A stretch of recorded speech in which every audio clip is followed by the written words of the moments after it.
পরিযায়ী শ্রমিকের সংখ্যা কি কমবে? দুলদুলি ব্রিজ কি আদেও হবে? মমতা বন্দ্যোপাধ্যায় আর শুভেন্দু অধিকারী নাম দুটি কিন্তু আলাদা। মানে ভান্ডাগালে আসার পরে আমার এই সমস্ত এরিয়াতে কোনো তৃণমূলের নেতার গায়ে কোনো হাত পড়ে না। তৃণমূল কংগ্রেসের হাতে অত্যাচারিত হয়ে বাড়ি ছাড়া হয়েছে কখন? কত সাল? 2021 সালে 2রা মে যখন নমস্কার, বাংলা লেন্সের পক্ষ থেকে আমি রাকিব। আর আজ আমাদের সাথে উপস্থিত আছে আমাদের প্রোগ্রামে দামোদর প্রামাণিক, বসিরহাট জেলা যুব মোর্চার সহসভাপতি। নমস্কার। নমস্কার। প্রচন্ড গরম, হুম। কেমন অনুভব করছো? প্রচন্ড দাবদাহের মধ্যে তো প্রাকৃতিক পরিবেশ মোটামুটি ভালো আছে। গ্রামের দিকটা আমরা একটু শান্তিতে থাকতে পারছি, কিন্তু যারা সিটি এরিয়া থাকে তারা একটু তো গরম সহ্য করতে হচ্ছে। এই যে প্রচন্ড দাবদাহের কথা বললে, এই দাবদাহটা চৌঠা মেয়ের আগে কেমন ছিল? না, রাজনৈতিক দাবদাহটা চৌঠা মেয়ের আগে আরো একটু বেশি ছিল।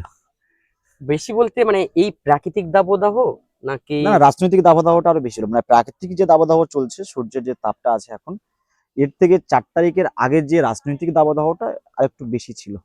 বেশি ছিল। কারণ একটা জনরোষ ছিল, তো পরিবর্তনের একটা পালা চলছিল।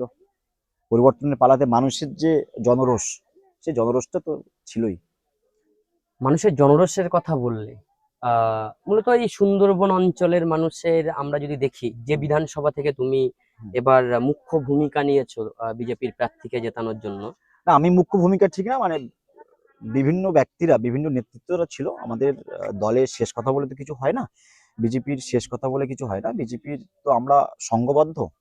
তো যে সমস্ত নেতৃত্বরা ছিল তার মধ্যে আমি একজন ছিলাম। সেই মানে দামোদর যে মুখ্য ভূমিকাটা নিয়েছিল অন্যান্য সবার মতো, হুম। তো সেই ভাবে আমরা যদি দেখি আমাদের বিধানসভাতে সম্ভবত যিনি জয়ী প্রার্থী হয়েছেন রেখা পাত্র মহাশয়া, তো বেশি ভোটের মার্জিনে জিতটাও হয়নি। হুম। তো জনরোষ তো আমাদের বিধানসভার ক্ষেত্রে কতটা ছিল? জনরোষ যেমন ছিল, এর মধ্যে একটা চাপা উত্তেজনা ছিল। কারণ তৃণমূলের যে অত্যাচারগুলো একটার পর একটা চলছিল। যেমন আপনি পার্শ্ববর্তী বিধানসভা সন্দেশখালী দেখতে পাবেন, কালকের আমাদের শহীদ সমাবেশ ছিল কানমারিতে।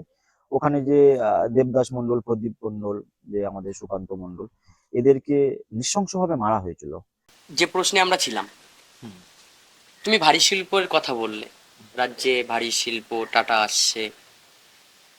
আমরা জানি, আমরা যে দ্বীপে বসে আছি, যে বিধানসভাতে বসে আছি, যত পরিযায়ী শ্রমিকের যে অভিযোগগুলো তৃণমূল কংগ্রেসের বিরুদ্ধে উঠত, সেই পরিযায়ী শ্রমিক সাপ্লাইয়ের চিপ লেবার পাওয়া যায় সন্দেশখালী, হিঙ্গলগঞ্জ সহ এই দ্বীপগুলো থেকে। পরিযায়ী শ্রমিকের সংখ্যা কি কমবে? মানুষ তার এলাকাতেই কি কাজ পাবে? ইনফ্রাস্ট্রাকচার হলে, ডেভেলপমেন্ট হলে, শিল্প হলে তো পরিযায়ী শ্রমিকের তো মমতা ব্যানার্জিও বলেছিলেন যে হবে। সেই হ্যাঁ, সময় মমতা ব্যানার্জির সাথে আমি আপনাকে কিন্তু অনেক আগেই বললাম আমি যে আমি আমি এখানে একটু ইন্টারাপ্ট করি। মমতা ব্যানার্জি যখন এই কথা বলছেন, তখন ওনার সাথে একই সুরে তাল মেলাচ্ছেন আমাদের রাজ্যের বর্তমান মুখ্যমন্ত্রী মাননীয় শুভেন্দু অধিকারী। সেই জন্যই আমি প্রশ্নটা রাখলাম। না, আমি এই বিষয়টা একটু বলবো যে যে সময় মমতা ব্যানার্জি বলেছিল, তার সরকারের থেকে বলেছিল মমতা ব্যানার্জি যে শিল্প হবে, বিভিন্ন প্রতিশ্রুতি কালভার্ট কিন্তু স্বপ্নের ফেরিওয়ালা, স্বপ্ন মানুষকে দেখিয়েছিল কিন্তু স্বপ্ন তো পূরণ করেনি। বেকার যুবককে তো চাকরি দেওয়ার কথা বলেছিল কিন্তু আশাহত করেছে। একদম চোখের সামনে অন্ধকার ঠুলি পড়ে থাকতে হচ্ছে যুবককে, তাই না? তো আমি কিন্তু বারবারই বলছি যে মমতা বন্দ্যোপাধ্যায় আর শুভেন্দু অধিকারী নাম দুটি কিন্তু আলাদা। মমতা বন্দ্যোপাধ্যায় স্বপ্নের ফেরিওয়ালা ছিল, আর বাস্তবে রূপ দেওয়ার নাম, বাস্তবে সোনার বাংলা করার নাম কিন্তু শুভেন্দু অধিকারী। এটা মানতে হবে। মানে দামোদর এখনো আমাদেরকে বলছে যে বিজেপির প্রতিশ্রুতি অনুযায়ী, যে প্রতিশ্রুতিগুলো দিয়ে পশ্চিমবঙ্গের ক্ষমতায় এসেছে, সেই প্রতিশ্রুতি শুভেন্দু অধিকারীর মাধ্যমেই পূরণ হবে। 100 বার। বাংলার মানুষ 100 আশাহত হবে না। একদম না। আমরা আশাহত হলে হলে আমরা যদি প্রতিশ্রুতি না রাখতে পারি, বাংলার মানুষ ভাববে, ভাবনা চিন্তা করবে এদেরকে সরকার রাখা যাবে কি যাবে না। রাখা যাবে কি যাবে না। আমরা এর মধ্যে যে প্রত্যেকটা স্কুলের অবস্থা খুব খারাপ আছে, দেখছি টিচার নেই, সেখানেও পরিকাঠামোগত সবকিছুই ভেঙে পড়েছে, পুরো শিক্ষা ব্যবস্থাটাই ভেঙে পড়েছে। সেই জায়গা থেকে বাদ যায়নি আমাদের হিঙ্গলগঞ্জ।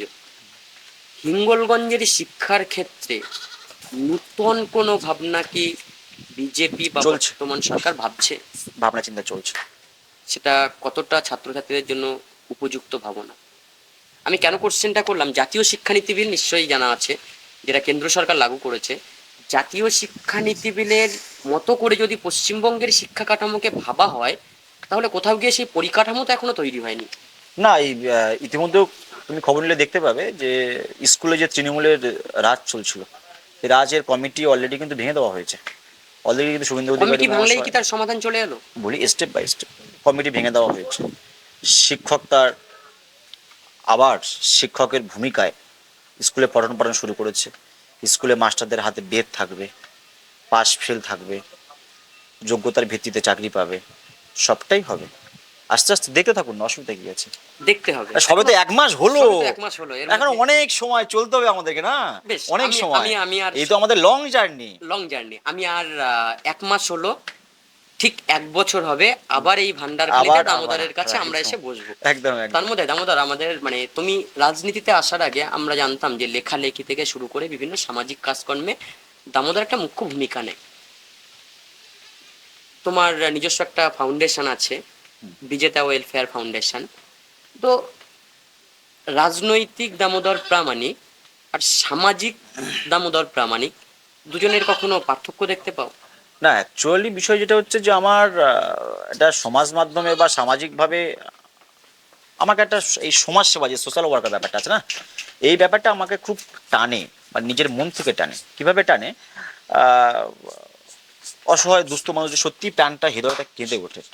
তো এটা আমার ছোটবেলাকারই অভ্যেস, মানে ছেলেবেলা থেকেই আমার অভ্যেস যে মানুষের পাশে থাকার কাজগুলো করা, মানে যতটুকু পারি আর কি চেষ্টা করি। মানে যে কারোর আমি একদম 100% খিদে মেটাতে পারি এমনটা নয়, চেষ্টা করি পাশে থাকার। সেই কাজগুলো আমি কম বেশি করে থাকি।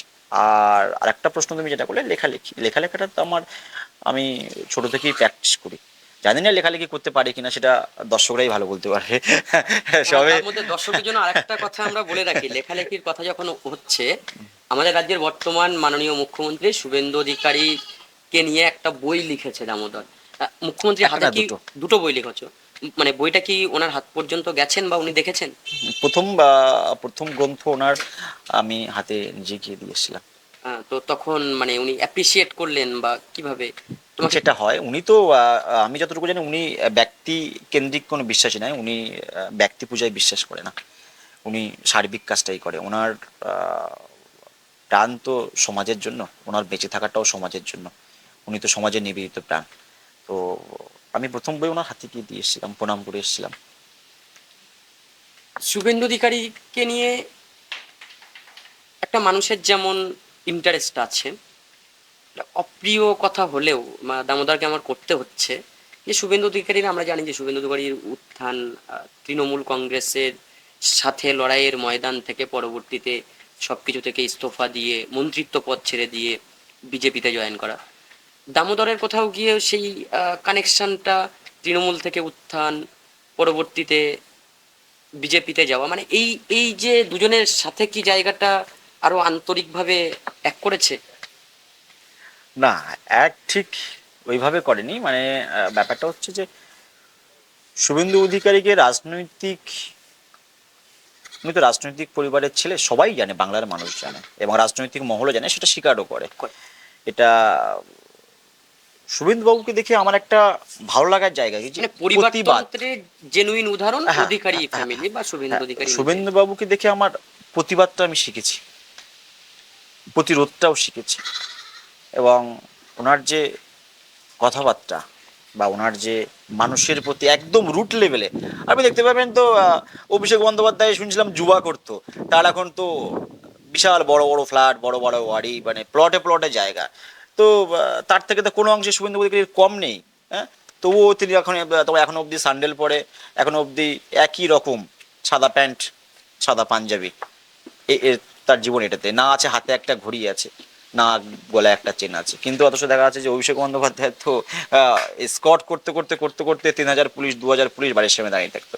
কিন্তু ওনার পরিবর্তন নেই। উনি বাংলার একদম রুট লেভেলের মানুষের সঙ্গে কিন্তু সর্বদা মিশে থাকে। এবং ওনাকে দেখুন একটা শেখার আছে। তুমি তৃণমূল কংগ্রেসের হাতে অত্যাচারিত হয়ে বাড়ি ছাড়া হয়েছে কখনো? কত দু সাল? হাজার একুশ সালে 2রা মে যখন রেজাল্ট বেরিয়েছিল তখন আমি এলাকাতেই ছিলাম, নিজের বাড়িতেই ছিলাম।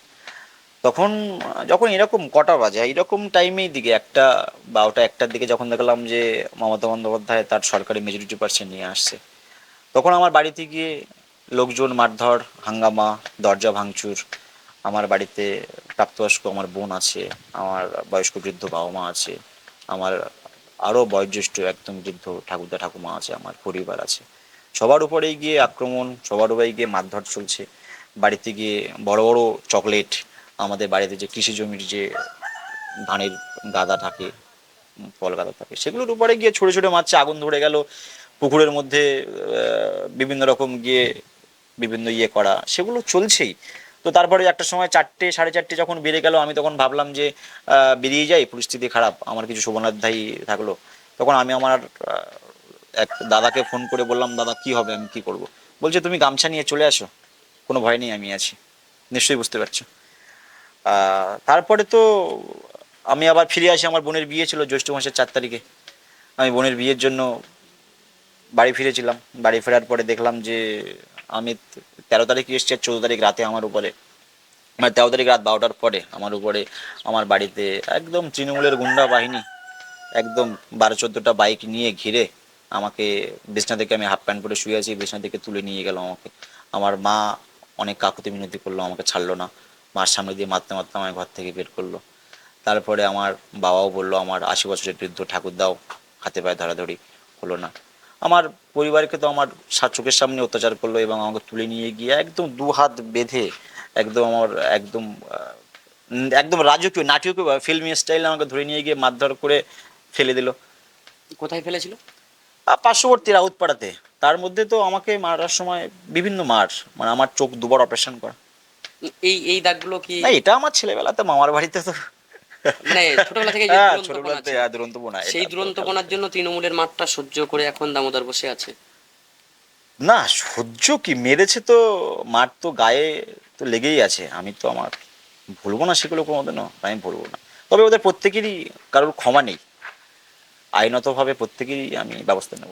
কাউন্টিং হল থেকে বেরিয়ে যখন ভান্ডারখালীতে দামোদর এলো, ওই সময়ের অনুভূতিটা কেমন ছিল, বা সাধারণ মানুষের? না, সাধারণ মানুষের একটা অভূতপূর্ব অনুভূতি ছিল। আমি তো কাউন্টিং হল থেকে বেরিয়ে কাউন্টিং এ ছিলাম, আমি তো ফিরতে ফিরতে আমার প্রায় 12টা 12:30 বেজে গেছিল রাত্রে।